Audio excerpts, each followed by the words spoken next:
A faint groan, like the creak of an old house settling. I was halfway down the corridor, the dim light overhead flickering like a dying firefly. The walls were close, painted a sickly beige, dotted with scratches and dents that told stories of countless forgotten lives.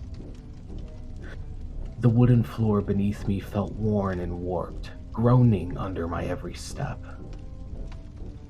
I thought it was just the building, a relic of cheap construction and ongoing time of relentless decay. But the hallway had other plans. The first crack split the air behind me, a sound like a tree snapping in a storm. I turned, expecting to see a piece of plaster crumbling, maybe a loose beam giving way. Instead, the walls themselves were peeling back, the drywall sloughing off like dead skin, revealing wooden beams that twisted and splintered as if waking up from a long slumber. Nails shrieked as they wrenched themselves free, twisting and curling like jagged teeth. The light fixtures above shattered, raining a deadly confetti of glass. But the darkness didn't come.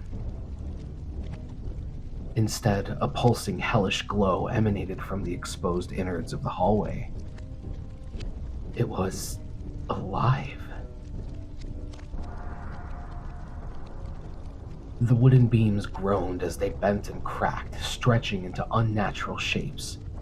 Door frames snapped free, their sharp edges folding and twisting into a debris of limbs. Metal hinges elongated, glinting like blades under the red light. The hallway was no longer just a passage. It was a creature, a monstrosity born from its own decay. And it wanted me. The first step it took was a cacophony of destruction. The walls pushed outward, slamming into each other before wrenching free, forming a grotesque, skeletal body.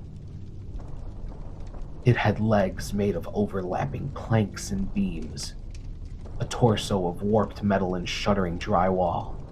Its head, or what could be called that, was a mass of twisted wires, dangling bulbs sparking like unholy eyes. I ran. The hallway buckled and splintered behind me, the creature tearing itself free from the structure that birthed it. I didn't look back, but I felt its presence.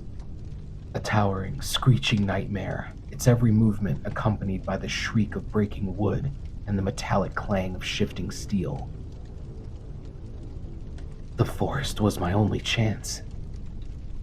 I burst through the back door and into the trees, the cool night air slapping me like a cold rebuke. But the thing didn't stop. It followed, dragging pieces of the hallway with it. beams and frames and shattered boards twisting to extend its monstrous limbs.